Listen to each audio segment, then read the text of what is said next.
नमस्कार। साहित्य कला और संस्कृति की पहली ऑनलाइन वीडियो पत्रिका ताना बाना में आपका स्वागत है। मैं हूं मुकेश कुमार। दोस्तों, ऐसा लगता है कि सांप्रदायिक राजनीति का साया अब राष्ट्रीय नाट्य विद्यालय पर भी पड़ने लगा है, बल्कि गहराने लगा है।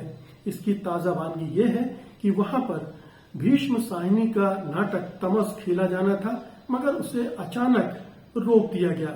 ये नाटक 15 अगस्त से शुरू होना था। 14 अगस्त को इसका प्रीव्यू था, ना प्रीव्यू हुआ और ना ही 15 अगस्त से वो नाटक खेलने दिया गया। कारण ये बताया गया कि G20 का सम्मेलन होने जा रहा है। हालांकि दोनों का कोई लेना देना नहीं है, आपस में कोई संबंध नहीं है। और उसके बाद से इतने दिन गुजर गए हैं, अभी तक नहीं बताया गया है कि ये नाटक रोका क्यों गया या ये नाटक कब खेला जाएगा। आखिरकार इसके पीछे कौन सी राजनीति है, क्या हो रहा है? क्या ये नाटकों को, कला जगत को प्रतिबंधित करने, उसे रोकने, उस पर अंकुश लगाने की एक कोशिश है? आज की बहस का विषय यही है और इसमें हिस्सा लेने के लिए हमारे साथ हैं जाने माने रंगकर्मी भानु भारती और वरिष्ठ रंग समीक्षक रवीन त्रिपाठी।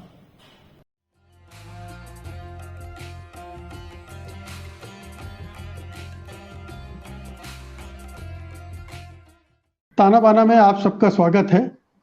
सबसे पहले रवीन जी, आपसे मेरा सवाल है कि पहले तो हमारे दर्शकों को ये विवाद क्या है, आखिरकार तमस को लेकर इतना हंगामा क्यों हो रहा है एनएसडी में, क्यों उसे रोका जा रहा है, और जो कलाकार जगत है, कला जगत है, रंगकर्मी जो है, वो इसको किस तरह से ले रहे हैं? देखिए मुकेश जी, जो तथ्यात्मक चीजें हैं मैं पॉइंटेड तरह से कुछ बता देता हूं बहुत अति संक्षेप में कि तमस जो भीष्म साहनी का उपन्यास है, जिसकी पृष्ठभूमि विभाजन है, उसका मंचन होना था राष्ट्रीय नाट्य विद्यालय में 15 अगस्त से और 14 अगस्त को शो रखा गया था, प्रीव्यू रखा गया था इसका पत्रकारों वगैरह के लिए। और अचानक 14 अगस्त को ही आया, या कुछ लोगों के पास 13 अगस्त की शाम को आ गया था कि ये नाटक नहीं होगा। इसका निर्देशन कर रहे थे चित्रंजन त्रिपाठी, जो बहुत अच्छे निर्देशक हैं और राष्ट्रीय नाट्य विद्यालय के लिए कई साल पहले उन्होंने ताजमहल का टेंडर नाम का एक नाटक किया था। कॉमेडी, बहुत अच्छी जबरदस्त कॉमेडी मानी जाती है और एनएसडी की सफल प्रस्तुतियों में एक है। तो इंतजार था सबको कि चित्रंजन अच्छा करेंगे, लेकिन अचानक ऐसा हुआ जब आ गया कि 14 तारीख को नहीं होगा, तो कई तरह की चीजें हवा में तैरने लगी। कुछ फैक्चुअल थी, जो फैक्चुअल होती है वो मैं बता दे रहा हूँ। जो हवा में तैरती चीजें हैं वो कपोल कल्पनाएं हैं, मैं या गेस हैं, तो मैं उनके बारे में बात नहीं करूंगा। एक श्री बलबीर पुंज नाम के एक भारतीय जनता पार्टी के पूर्व राज्यसभा सदस्य हैं, उनका एक ग्रुप है, जिसमें व्हाट्सएप ग्रुप, जिसमें उन्होंने कहा कि तमस नाटक जो हो रहा है वो तो दरअसल उस विभाजन की पृष्ठभूमि पर जरूर है, पर उसमें राष्ट्रीय स्वयंसेवक संघ और भारतीय जनता पार्टी, उस समय का जनसंघ जब 73 में लिखा गया था, तो उसकी आलोचना प्रत्यक्ष और अप्रत्यक्ष रूप से की गई है। वो भी आप उसको लगा सकते हैं चाहे तो स्क्रीन पर। तो लेकिन उनका ये कहना था कि हमारा शासन बदल गया है, हमारा शासन है, बीजेपी का शासन आ गया है, लेकिन अभी भी कई महत्वपूर्ण पदों पर उन्हीं लोग फैसला कर रहे हैं जो पहले करते थे। मतलब जो श्री नरेंद्र मोदी जी का कार्यकाल पिछले 9-9.25 वर्षों का है, उसकी भी उन्होंने कर दिया कि उनका भी कुछ नहीं चल रहा है। तो बहरहाल उसी के मद्देनजर रखते हुए राष्ट्रीय नाट्य विद्यालय ने, जो मुझे सूचना मिली, और ये प्रमाणिक सूचना है क्योंकि नाटक तो कैंसिल हो गया, हुआ नहीं, पोस्टपोन्ड हुआ या कैंसिल हुआ अभी तक समझ में नहीं आ रहा है। और जो अखबारों में खबरें आई हैं, जो दैनिक हिंदुस्तान में खबर आई है कि कभी इसके बाद होगा, मतलब G20 के बाद, समझ में नहीं आ रहा कि G20 का उससे क्या लेना देना था। तो बहरहाल तमस नाटक जो है वो अभी नहीं हो रहा है, वो स्थगित किया गया है, कैंसिल किया गया है, रद्द कर दिया गया है। इसकी भी कोई पुष्ट जानकारी राष्ट्रीय नाट्य विद्यालय ने नहीं दी है, जो कि उनको देना चाहिए था। देखिए, मैं राष्ट्रीय नाट्य विद्यालय से एक अरसे से लगभग 40 साल से जुड़ा हुआ रहा हूँ और 10-12 साल तक मैं उसकी जो प्रोग्राम कमेटी का मेंबर भी रहा हूँ। प्रोग्राम कमेटी जो नाटकों का तय करती है कि कौन अगले निर्देशक नाटक करेंगे, एनएसडी की कमेटी होती है रेपर्टरी, तो वो नाटक अपने आप तय नहीं हो जाते। तो उस कमेटी ने तय किया होगा। मैं नहीं जानता कि उस कमेटी में कौन लोग थे या रेपर्टरी चीफ और डायरेक्टर ने मिलकर किया होगा, लेकिन जो भी किया गया होगा उसमें डायरेक्टर राष्ट्रीय नाट्य विद्यालय जो है, निदेशक राष्ट्रीय नाट्य विद्यालय, और जो रंगमंडल के निदेशक हैं राजेश सिंह, उनकी सहमति अवश्य होगी। तो जब सहमति से एक नाटक किया जा रहा है और जिस दिन होने जा रहा है, यानी कि प्रीव्यू है, प्रीव्यू भी एक तरह से शो ही है, उस तरह से अगर शो को कैंसिल कर दिया जाता है, रद्द कर दिया जाता है, तो इसका कोई मतलब नहीं है। दूसरी बात जो सुनने में आई, जो कि पुष्ट जानकारी मेरे पास कम से कम है और लोगों के पास न हो, कि इसको जब बलबीर पुंज ने उसको व्हाट्सएप पर डाला और कुछ लोगों ने शायद उसको ट्वीट कर दिया, तो राष्ट्रीय नाट्य विद्यालय ने केंद्रीय जो संस्कृति मंत्री हैं, राजस्थान के ही रहने वाले हैं, उनका नाम भूल रहा हूँ अभी, अर्जुन सिंह मेघवाल को बुलाया वो नाटक देखने के लिए। अर्जुन सिंह मेघवाल ने वो नाटक देखा भी और उनके साथ और भी लोग थे, संस्कृति मंत्रालय के और भी कुछ लोग थे, लेकिन उनकी क्या प्रतिक्रिया रही आधिकारिक रूप से यह नहीं आई है सामने। उन्होंने नाटक को रोका, उनके कहने से नाटक रुका या उनके कहने से नाटक में कुछ बदलाव होने थे, कुछ अभी तक इसकी पुष्ट जानकारी नहीं मिली है। तो मैं इतना ही कहूंगा कि उन्होंने नाटक देखा और उस पर क्या कहा, लेकिन यह भी एक सवाल खड़ा करता है, क्योंकि राष्ट्रीय नाट्य विद्यालय माना जाता है कि एक स्वायत्त संगठन है, ऑटोनॉमस इंस्टीट्यूशन है। वहां नाटक होने न होने का फैसला राष्ट्रीय नाट्य विद्यालय की आंतरिक बॉडी करती है, जिसमें डायरेक्टर रहते हैं, रेपर्टरी के लोग रहते हैं और दूसरे जो देश के प्रसिद्ध रंगकर्मी हैं, रंग समीक्षक हैं, उनकी बॉडी करती है कौन सा रेपर्टरी में कौन सा नाटक होगा। तो जब उन्होंने फैसला लिया, उसके बाद केंद्रीय मंत्री मेघवाल जी ने भी देखा।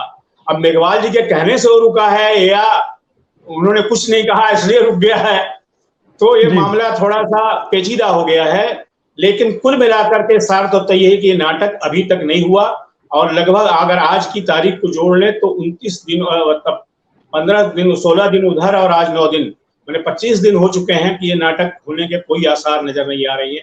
दैनिक हिंदुस्तान में पढ़ा कि इसके बाद होगा G20 के बाद। अरे G20 के बाद क्यों होगा भाई, ये तो G20 के बहुत पहले इसको किया गया था। तो ये संक्षेप में स्थिति है मुकेश जी। जी भानु भारती जी, मैं ये जानना चाहता हूँ, आप इतना पुराना संबंध आपका एनएसडी से रहा है, क्या ऐसा वाकया कभी पहले भी हुआ है कि ऐन वक्त पर किसी? मुकेश जी, कभी नहीं। और ये मतलब ये मैं देख रहा हूँ कि इन दिनों में अघोषित सेंसरशिप, सब कुछ अघोषित है और ये बहुत प्रचलन में ये है। लेकिन राष्ट्रीय नाट्य विद्यालय में इस तरह का कभी कोई प्रसंग मुझे याद नहीं पड़ता कि कभी हुआ।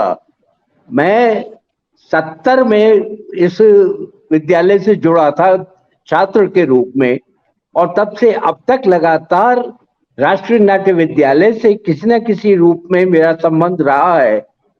मैंने कभी, बल्कि मैं आपको बताऊं कि 74 में मैंने एक नाटक किया था मणि मधुकर का रस गंधर्व, और वो शुद्ध पॉलिटिकल सटायर था और इंदिरा गांधी पर सीधा कटाक्ष था उसमें।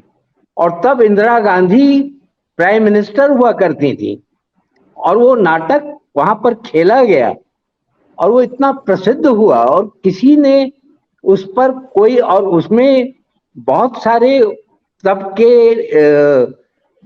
मंत्री भी उस नाटक को देखने के लिए आए, लेकिन कभी किसी ने इस पर कोई ऐतराज किया और मतलब ना उसको रोकने की कोशिश तो बहुत दूर की बात है, कोई ऐतराज भी कभी किसी ने नहीं किया, ना काजी साहब ने ना। और मतलब वो नाटक जो था वो सीधा सीधा कटाक्ष था उस वक्त की सरकार पर, खासतौर पर इंदिरा गांधी पर, तो सीधा सीधा उसमें कई इस तरह की चीजें थी।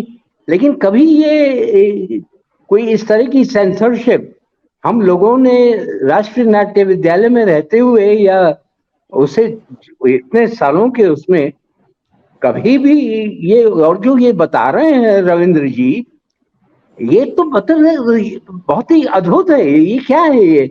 और कभी कोई मिनिस्टर आकर के और वो उसकी प्रस्तुति देखेगा और फिर वो उसको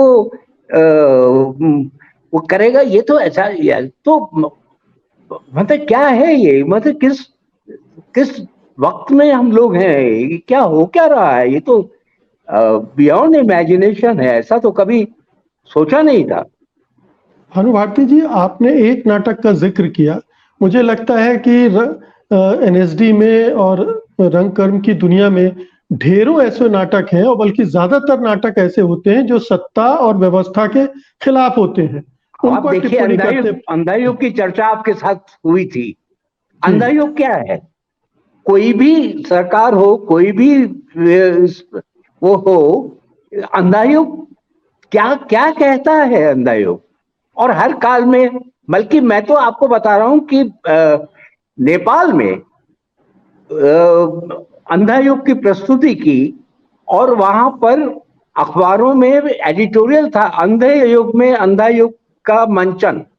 तो आप देखिए कि मतलब नेपाल जैसी कंट्री में, और ये जब की बात है तब वहां राजशाही थी, तब मतलब कोई सेंसरशिप नेपाल जैसी जगह में नहीं थी।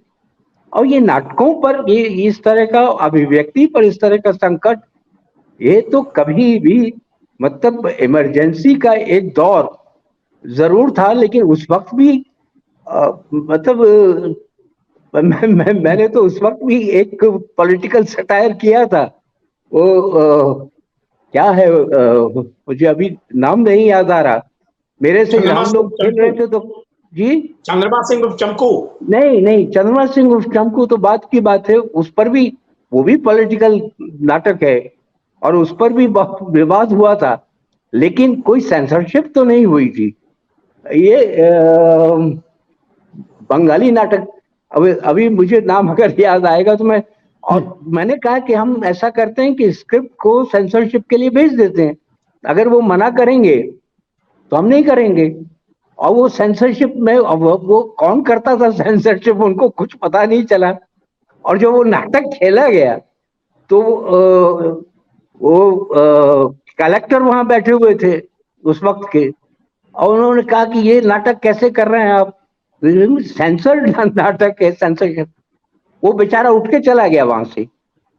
तो उस वक्त सेंसरशिप इस तरह की थी, ऐसा नहीं था कि कोई मंत्री आकर के देख रहा है और फिर तय हो रहा है। और ये जो है, अगर आप नहीं कर रहे हैं तो कारण तो बताइए, क्यों नहीं कर रहे हैं आप, क्या बात है, जी। आपको क्या आपत्ति है?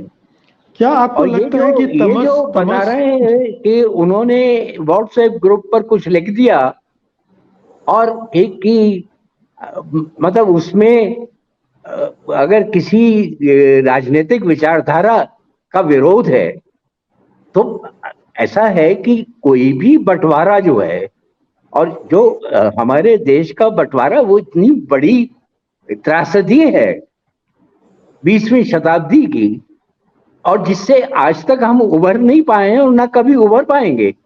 तो ये जो है, और तमस नाटक तो तमस उपन्यास है, नाटक तो है नहीं।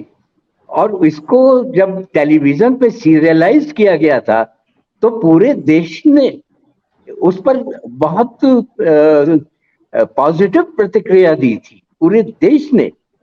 और ये तो मैं तो कुछ ही उसके एपिसोड्स देख पाया था, सारा तो नहीं मैंने टेलीविजन पर देखा, लेकिन उपन्यास मेरा पढ़ा हुआ है।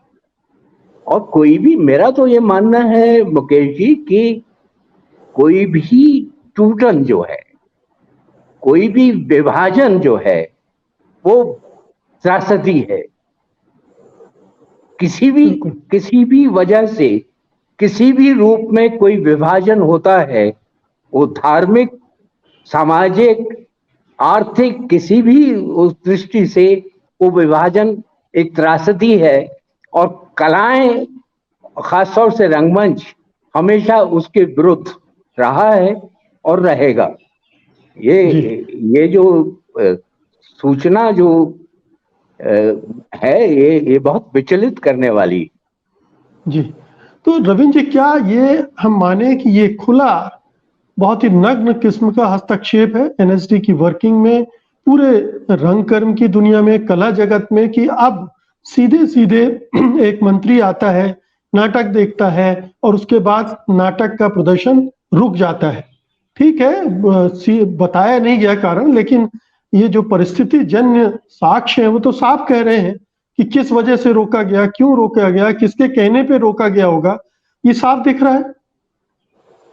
बिल्कुल साफ दिख रहा है। देखिए, मैं मान भी लिया जाऊं कि श्री बलबीर पुंज एक पत्रकार रहे हैं, मेरे तो कलीग भी रहे हैं इंडियन एक्सप्रेस में, तो उनको अधिकार है व्हाट्सएप ग्रुप पर लिखने का, ये तो एक डेमोक्रेटिक राइट है, कोई भी कुछ लिख सकता है। लेकिन एक मंत्री का डेमोक्रेटिक राइट नहीं बनता है कि वो एक नाटक को देखने के जाए और वो नाटक के बारे में कोई प्रतिक्रिया ही न दे। अगर उस मंत्री को, यानी कि मेघवाल जी को, नाटक अच्छा नहीं लगा या नाटक अच्छा लगा, दोनों ही चीजें, अगर रुका हुआ है इसका मतलब ये नाटक अच्छा नहीं लगा उनको या उनको कोई आपत्ति है, तो क्या आपत्ति है? सार्वजनिक करना चाहिए।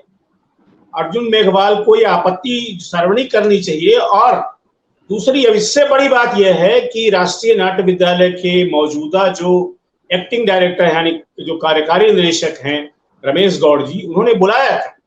वो तो इंदिरा गांधी कला केंद्र में भी एक अधिकारी है, वहां भी वो लाइब्रेरी के ऊंचे पद पर हैं।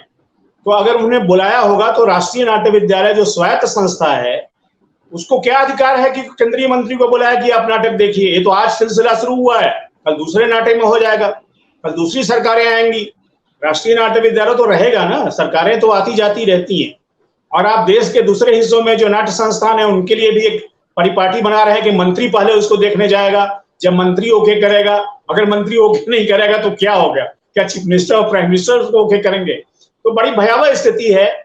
और ये बात ध्यान रखनी चाहिए कि भीष्म जी का यह जो उपन्यास है वो भारत के विभाजन के पर लिखे गई रचनाओं में एक बड़ी रचना है, बल्कि यशपाल के झूठा सच के बाद ये सबसे बड़ी रचना है। हालांकि राही मालूम रजा ने भी एक आधा गांव नाम का उपन्यास लिखा है जो विभाजन पर केंद्रित है, लेकिन डायरेक्ट विभाजन पर, जिसमें विभाजन के अनुभव भी हैं, वो आधा गांव उस तरह से नहीं है जितना झूठा सच और तमस। रवीन जी, हाँ। देखिए, ये तो एक मतलब अगर नाटक देखना भी है, प्रीव्यू भी होना है या किसी को दिखाया भी जाना है, तो वो अर्जुन मेघवाल तो नहीं हो सकते हैं।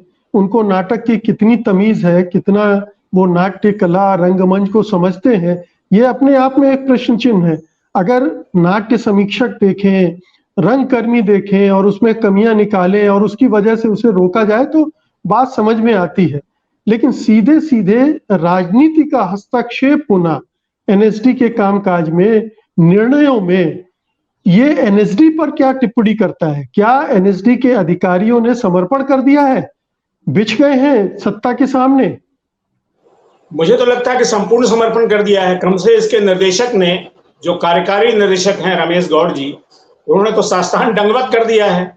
और क्यों किया? उन्होंने मंत्री को तो उन्होंने बुलाया होगा ना। मंत्री बिना प्रोटोकॉल का जब तक इनविटेशन नहीं जाता है, हम सब जानते हैं, तब तक नहीं आते हैं। वैसे नाटक देखने नहीं आते हैं। वैसे तो नाटक देखने पहले इंदिरा गांधी भी आया करती थी, आडवाणी जी भी नाटक देखा करते थे। लेकिन मौजूदा मंत्री को अगर बुलाया गया है कि आप इसका देखिए होने के लायक है या नहीं है, और उसके बाद कोई प्रतिक्रिया भी नहीं आई, ये तो बड़ी चिंताजनक स्थिति है। और जैसा कि मैंने अभी आपको कहा था उस सिलसिले को आगे बढ़ाते हुए कि इस नाटक का जो राइट है वो गोविंद निहलानी के पास है, नाटक होने का। उपन्यास का तो भीष्म जी ने कुछ दिया था जो मेरी जानकारी है, तो गोविंद निहलानी ने एनओसी भी दे दिया था। उन्होंने कह दिया था कि नाटक किया जाना चाहिए। अब एक नाटक पूरा हो गया, आप देखिए रिहर्सल पूरा हो गया। 40 दिन लगते हैं एनएसडी रेपर्टरी में कम से कम नाटक होने में, कम से कम 40 दिन का पीरियड होता है। 40 दिन रिहर्सल चला, लिखवाया गया, कलाकार आए। अब तो मुश्किल यह है कि जो कलाकार उसमें आए थे, नाटक में अभिनेता या अभिनेत्रियां जो रही होंगी, उसमें जब सेशन बदलता है तो कई लोग चले जाते हैं। इसका मतलब उस कैरेक्टर को फिर से तैयार करना होगा। भानी जी भी जानते हैं सारी प्रक्रिया को कि कैसे एक नाटक जब रुक जाता है तो उसके जो आर्टिस्ट होते हैं, जो कलाकार होते हैं, अभिनेता और अभिनेत्री होते हैं, उनमें से कई चले जाते हैं। तो फिर से नाटक करने के लिए ऐसा नहीं है फिल्म की स्क्रीनिंग कर दी, वो फिर से एक रिहर्सल का लंबा दौर चलता है। तो ये इतनी जटिल प्रक्रियाओं में फंसा दिया है गौड़ साहब ने, निर्देशक ने। मैं नाम ले रहा हूँ, मेरा कोई उनसे व्यक्तिगत नहीं है, हम उनसे मेरी मुलाकातें ही हैं, पर वो नाटक के आदमी है नहीं, नाटक की प्रक्रिया नहीं जानते हैं। थिएटर का अपना एक पूरा ग्रामर होता है, उससे वो अपरिचित होती हैं। लेकिन मैं यहाँ ये भी कहूंगा कि इतना होने के बावजूद अगर राष्ट्रीय नाट्य विद्यालय फिर से तमस को मंचित करता है, चलिए इतना हुआ सो हुआ, तो ये एक अच्छा कदम होगा, एक सही कदम होगा, एक पॉजिटिव अप्रोच होगा कि इस सब के बावजूद। लेकिन ये जानना चाहिए और अधिकार है कि आखिर अर्जुन राम मेघवाल ने कहा क्या। उन्होंने यस कहा, नो कहा, नो कहा तो रीजन बताए होंगे ना, वो ऑफिशियल विजिट पर थे। उन्होंने क्या ऑफिशियली उनको कम्युनिकेट किया डायरेक्टर को, तो ये सब चीजें जानकारी में आनी चाहिए। मुकेश जी, भानु जी कुछ ऐड कर रहे थे। जी भानु जी।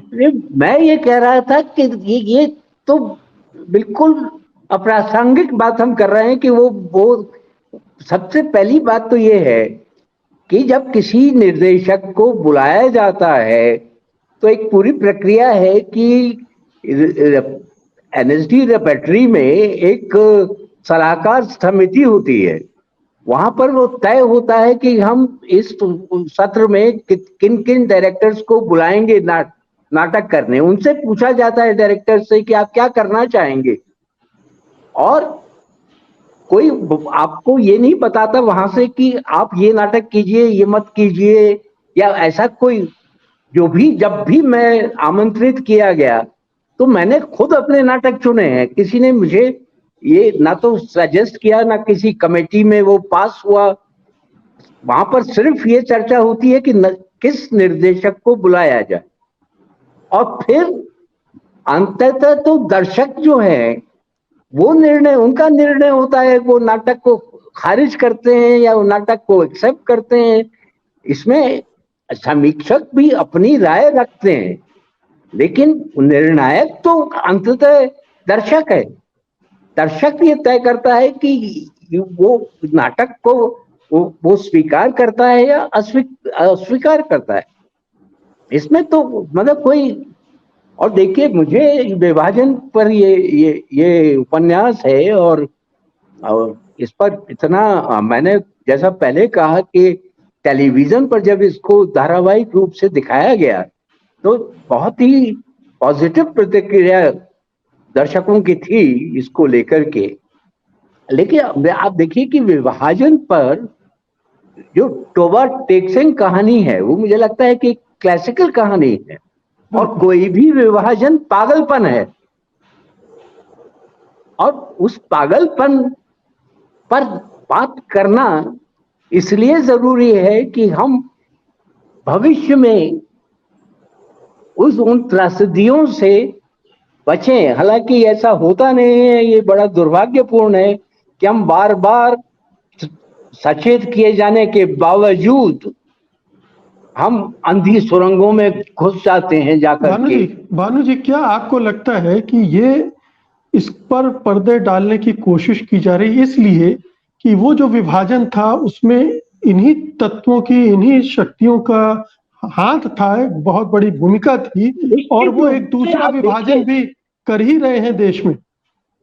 ये देखिए, मतलब अगर ये सांप्रदायिक पागलपन ना होता तो विभाजन असंभव था, और ये दोनों तरफ से था। मतलब वो मुसलमानों को और हिंदुओं की बात, ये राजनीतिक था। उसमें हिंदू मरा, मुसलमान मरा, लेकिन जो विभाजन हुआ वो विभाजन तो राजनीतिक कारणों से हुआ।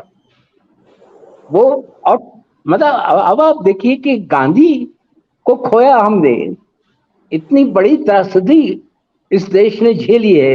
एक तरफ तो देश का विभाजन, दूसरी तरफ गांधी को खोना। मतलब अब ये पागलपन जो है, और ये पागलपन कब कब कब खत्म होगा, मुझे तो लगता है कि मतलब ये इसका कोई अंत अभी मुझे तो नजर नहीं आ रहा है। भानु जी, क्या आपको लगता है, आपको लगता है कि ये एनएसडी पर बहुत बड़ा खतरा मंडरा रहा है? उसकी स्वायत्तता पर हमला है, उसके कामकाज पर हमला है, और ये एक रंगमंच का बड़ा संकट बन सकता है। देखिए, केवल एनएसडी की बात ना करें हम, जितने स्वायत्त वो हैं, खासतौर से कला संस्थान है, वहां तो मैं देख रहा हूं कि एनएसडी पर है तमाम अकादमीज जो हैं, हमारी जो एकेडमीज हैं उन पर है, जो हमारे शिक्षण संस्थान है उन पर है। ये तो साफ दिख रहा है। और राष्ट्रीय नाट्य विद्यालय पर इस तरह का वो तो कभी मैंने सोचा नहीं था कि मेरे जीवन काल में कुछ ऐसा भी होगा कि एनएसडी में कोई नाटक इसलिए नहीं खेला जाएगा वो किसी एक विचारधारा का कोई भी नाटक आप करेंगे तो उसमें कोई ना कोई विचारधारा तो आहत होगी कहीं तो वो, क्योंकि नाटक तो कोई स्टैंड लेगा ना, कला तो कोई स्टैंड लेगी। अब आप देखिए कि मतलब अब आप कैसे, मतलब ये तो बहुत ही, मैंने आपको बताया कि इंदिरा गांधी के शासनकाल में उनके प्रधानमंत्री रहते हुए राष्ट्रीय नाट्य विद्यालय में मैंने रसकंदर्प जैसा नाटक किया, जो कि पूरी तरह से एक पॉलिटिकल सटायर था, बहुत और वो खेला गया। किसी ने उस पर कोई आपत्ति अगर रही भी होगी लोगों को, तो ऑफिशियली तो कोई ना काजी साहब ने उस पर कोई आपत्ति की, ना किसी कोई वो सरकार से कहीं कोई राइडर्स आए और वो उसको नाटक, बल्कि उसके इतने शोज हुए क्योंकि वो नाटक बहुत पॉपुलर हो गया था। तो ये तो अजीब स्थिति है। मतलब मुझे इससे बड़ा दुर्भाग्य, और कोई भी सत्ता इतनी कमजोर नहीं होती कि एक नाटक से हिल जाती। नाटक से अगर कोई फर्क पड़ने वाला होता तो ये पागलपन से हम कभी की मुक्ति पा चुके होते। कला है तो वो मतलब वो व्यास अपने दोनों हाथ उठा करके पुकार के कह गए, उसके बाद भी इस तमस, इस अंधेरे से मुक्ति कहाँ मिली? नाटक करने से अगर कुछ हो जाता तब तो फिर बात ही क्या थी। डरपोक लोग छोटी चूहिया से भी डरते हैं। डरपोक होता, जिनके अंदर डर होता है, वो छोटी छोटी चीजों से भी बहुत डर जाते हैं और उन्हें लगता है कहीं मतलब जी फिर तो अब इसका इलाज फिर। और इसका एक दूसरा पक्ष ये भी है कि वो किसी भी विरोधी विचार को देखना ही नहीं चाहते। उनका न लोकतंत्र में विश्वास है। ये दुर्भाग्यपूर्ण है। ये दुर्भाग्य, देखिए प्रजातांत्रिक और ये तो बहुत बड़े मूल्य हैं, लेकिन एक महज एक आम उसमें भी आप अगर किसी विरोध को आप उसके लिए सहनशीलता, आप उसे रिजेक्ट करें, आप उसके खिलाफ वैचारिक द्वंद्व करें, वहां तक तो समझ में आता है। लेकिन मतलब आप उससे डर जाएं और आप मतलब अब ये देखिए कि ये चर्चा, मतलब मुझे तो कभी लगा नहीं था कि आपके साथ कभी इस तरह की चर्चा भी मुझे करनी पड़ेगी कि ये एक नाटक जो है वो क्योंकि किसी ने कुछ वो कर दिया और तमस तो आप क्या करेंगे? तमस छप चुका है, तमस पढ़ा जा चुका है, तमस हमारे साहित्य के उसका एक अमिट पार्ट है और इतने बड़े उस पे दर्शक वर्ग ने उसको टेलीविजन पर देखा है। तो अब अगर एक प्रदर्शन उसका रोक देंगे तो उससे क्या हो जाएगा? नहीं, और YouTube पर पूरा तमस पड़ा हुआ है, जो चाहे देख सकता है और लोग देखते हैं, लाखों लोग देखते हैं। नाटक को रोक कर आप क्या हासिल करेंगे, ये बड़ा आश्चर्य की बात है जी। और गोविंद निलानी ने बहुत खूबसूरती से उसको बनाया तो था, कमाल का था और जी वह अद्भुत। और उसमें कुछ जबरदस्त किरदार थे, अभिनेता अभिनेत्री उसमें, मतलब बहुत खूबसूरत अभिनय का भी वो एक मयार, उसमें बड़ा ऊंचा मयार उस सीरियल का था। जी जी जी रविंद्र जी, रंग जगत इसको कैसे देख रहा है, इस घटना को? वो खामोश क्यों है? क्योंकि बहुत प्रतिक्रियाएं नहीं आ रही हैं, बहुत सारे रंगकर्मी बोल नहीं रहे हैं। क्या वो इंतजार कर रहे हैं कि अंतिम निर्णय आ जाए तब बोला जाएगा, या उन्हें लग रहा है कि बोलने का अब कोई फायदा नहीं है, एनएसडी ऐसे ही चलेगा, इसी तरह से बर्बादी की राह पर जाएगा? देखिए देखिए प्रतिक्रियाएं जैसा कि आप कह रहे हैं कि उस तरह से व्यापक प्रतिक्रियाएं तो नहीं आई हैं। कुछ लोगों ने अपनी प्रतिक्रियाएं दी हैं, लेकिन वो उतना एक्सटेंसिव नहीं है, उतना व्यापक नहीं है जितना होना चाहिए था। क्योंकि अगर रंग जगत सक्रिय रहता और इसको लेकर के सजग रहता तो बड़ी प्रतिक्रियाएं आनी चाहिए थी। तो ये तो हुआ है, लेकिन मैं यहाँ ये भी साथ कहूँगा कि जो बातें अभी आपने कही और भानु जी ने भी कही कि ये जो बलबीर पुंज ने मामला उठाया है ना कि विचारधारा का विरोधी, ऐसा उस उपन्यास में जहां तक मुझे याद है मैंने पढ़ा है, और उसमें ऐसा कुछ नहीं है। मैंने आज के लगभग 8 साल पहले 2015 में, मतलब इसी सरकार में, यानी कि एनडीए गवर्नमेंट में ही उस भीष्म जी की जन्म शताब्दी थी और वो जन्म शताब्दी मनाई गई सरकार के स्तर पर। उसमें केंद्रीय मंत्री जो थे महेश शर्मा जी, जो संस्कृति राज्य मंत्री थे, उन्होंने भी वो आए थे, साहित्य अकादमी का कार्यक्रम था वो। तो ऐसा अगर होता तो उसी समय आपत्ति होनी चाहिए थी, हुई नहीं। फिर उसके बाद जो राष्ट्रीय स्वयंसेवक संघ का एक नाटक का जो प्रकोष्ठ है संस्कार भारती, उसने इसी 8 अगस्त को भीष्म जी का जो के जयंती पर उनको बड़ा, जिसको कहते हैं कि बड़े अच्छे शब्दों में उनको श्रद्धांजलि दी कि उनको हम याद करते हैं। तो ये तो मुझे समझ में नहीं आया कि बलबीर पुंज और अरविंद मेघवाल क्या कर रहे हैं और राष्ट्रीय नाट्य विद्यालय के निदेशक क्या कर रहे हैं। भाई अगर आप रविंद्र जी उस कुनबे में पढ़े लिखे लोगों की बहुत संख्या कम है। उनको हो सकता है कि इस सब की जानकारी न रही हो और अनजाने ही वो ये सब करते रहे हो, ये बहुत मुमकिन है ना। और जब पता चला, और मेघवाल साहब ने जब नाटक देखा होगा, क्योंकि ये सच है कि वो नाटक ऐसी शक्तियों का पर्दाफाश करता है जो दंगे भड़काने में, दंगे करवाने में शामिल रहे। तो वो जब एक्सपोज हो रहे थे, और अगर नाटक देखा होगा मेघवाल ने, तो जरूर उनको चुभा भी होगा, ये तो सही बात है। लेकिन इतनी सहन शक्ति होनी चाहिए सत्ता प्रतिष्ठानों में कि कला को इतनी आजादी हो किसी भी देश काल में जहां वो अभिव्यक्त कर सके। भानु जी, आपकी अंतिम टिप्पणी मैं चाहता हूं। ये जो नौबत आई है, इसके आगे आप क्या देख रहे हैं? नहीं, इसके आगे तो कुछ देखने के लिए है ही नहीं, इतना अंधकार। इसके आगे और अंधेरा है, तमस है, भारी तमस। आगे तो अंधेरा ही है, और तो कुछ क्या देखेगा। लेकिन मुझे आपकी बात से मैं सहमत हूं कि शायद जो सत्ता है सही माने में, उस तक तो ये बात पहुंची नहीं होगी। ये जो अपने स्तर पर जो काम कर रहे हैं वो किस तरह से नुकसान पहुंचा रहा है।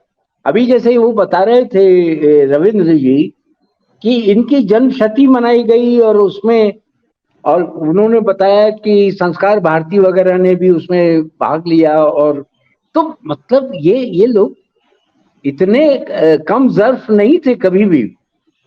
तो ये मुझे आश्चर्य है कि ये हो रहा है, और ये मुझे लगता नहीं, क्योंकि ये तो बूमरैंग करेगा। ये किसी भी तरह से सत्ता के हित में नहीं है ये सब होना। तो ये तो आपको लगता है कि रंग कर्मियों को, कला जगत को एकजुट होकर इसका प्रतिकार करना चाहिए ताकि इस तरह की चीजों पर अंकुश लगे? अब ये ऐसा है कि विभाजन जो है वो इस स्तर पर हो गया है, घरों में विभाजन हो रहे हैं। तो रंग कर्मी या कलाकार जो हैं, लेकिन निश्चित रूप से होना चाहिए, क्योंकि जब आप देखिए मुझ तक ये जानकारी नहीं थी, तो जब कल ये बात हुई कि ये कार्यक्रम आप कर रहे हैं, तो मैंने कहा कि क्या तथ्य क्या है वो, तो इसीलिए मैंने चाहा कि पहले रविंद्र जी इस पर कुछ प्रकाश डालें। तो अब ये चर्चा भी नहीं है, मतलब मुझ तक ही ये जानकारी पूरी तरह से, मतलब उड़ती उड़ती इसी कुछ था कि हाँ वहाँ कोई नाटक होने वाला था तमस पर, और वो नहीं हुआ। अब क्यों नहीं हुआ, कैसे क्या हुआ, कुछ अब आजकल तो पता भी नहीं चलता कि अगर किसी चीज को नहीं होने दिया जा रहा है तो उसका कारण क्या है और वो कौन जिम्मेदार है उसके लिए। अब ये मुझे तो लग रहा है हवा में लठ बांध रहे हैं हम लोग। अब क्या पता है कि कल को कोई कहे कि हमने तो इसको रोका ही नहीं, एक तो तैयारी नहीं, नहीं रोका की, तो तो निर्देशक ने ही कहा कि अभी अभी इसको टाल दिया जाए, तो कल फिर हम लोग क्या करेंगे? नहीं, लेकिन कहीं से निर्देशक हमें को कोई तब जानकारी निर्देशक तो को हो ना। बताना लेकिन तब हाँ, तो निर्देशक को निर्देशक ही बताना चाहिए। सामने आके बात जी, करे, बिल्कुल। निर्देशक को निर्देशक कहाँ? बताना चाहिए कि क्या हुआ। जो अंदर बिल्कुल। के लोग हैं वो कोई बात ही नहीं इस पर कर रहे, हम लोग जी, इस पर चर्चा कर रहे हैं। तो बिल्कुल हमें तो बात नहीं पता कर नहीं रहे कि इसी हुआ से असल में हुआ क्या। नहीं, बात नहीं की जा रही, इसीलिए संदेह भी बढ़ता है। और ये भी लगता है जो चारों तरफ का माहौल है उससे भी कुछ अंदाजा हम लोग लगाते हैं कि जब दूसरी जगहों पर ऐसी चीजें चल रही हैं, किसी यूनिवर्सिटी से किसी प्रोफेसर को निकाला जाता है उसके रिसर्च पेपर को लेकर, तो हमें पता है कि सब जगह क्या हो रहा है। तो वो तो पहली उस पर चर्चा होती है और उस पर एक बड़ी प्रतिक्रिया लोगों ने की है, लेकिन जी, इस पर चर्चा इसलिए नहीं की जा सकती क्योंकि हमें अभी कुछ पता नहीं है, और जो बिल्कुल लोग इन्वॉल्व हैं और खासतौर से उनको बोलना निर्देशक चाहिए। पर ये वो है कि वो निर्देशक बाहर आकर के बताए कि क्या हुआ, क्यों नाटक नहीं हो रहा है या क्यों नहीं हुआ, बिल्कुल, और बिल्कुल। वो अन्यथा वहां से कुछ नहीं बोला जा रहा है। बिल्कुल, अब अन्यथा हम लोग अन्यथा फिर जी, अन्यथा निर्देशक पर भी प्रश्न चिन्ह लगते हैं। उस पूरी नाटक मंडली में जितने लोग प्ले के हाँ, हिस्से उनको थे, बोलना चाहिए, उनको उनको भी बताना बोलना चाहिए चाहिए। कि हो क्या रहा है, उनसे क्या कहा गया है, तब नाटक तभी रोकने के तो पीछे क्या। तभी तो हम बिल, लोग कुछ ऊपर बात करने की स्थिति में होंगे। बिल्कुल, बिल्कुल। बहुत बहुत शुक्रिया भानु जी आपका। और पता नहीं किस वजह से रविंद्र त्रिपाठी डिस्कनेक्ट हो गए, उनका भी बहुत वो बहुत शुक्रिया। अचानक गायब हो जी, गए। ताना बाना में आज बस इतना ही। आज का अंक आपको कैसा लगा हमें जरूर बताइएगा। हमें आपकी प्रतिक्रियाओं का इंतजार रहता है। आप अपनी प्रतिक्रियाएं हमें tanabana@sapthindi.com पर भेज सकते हैं। और अब मुझे अनुमति दीजिए, अगले रविवार को रात 9 बजे मैं फिर हाजिर होऊंगा ताना बाना के नए अंक के साथ। तब तक के लिए नमस्कार।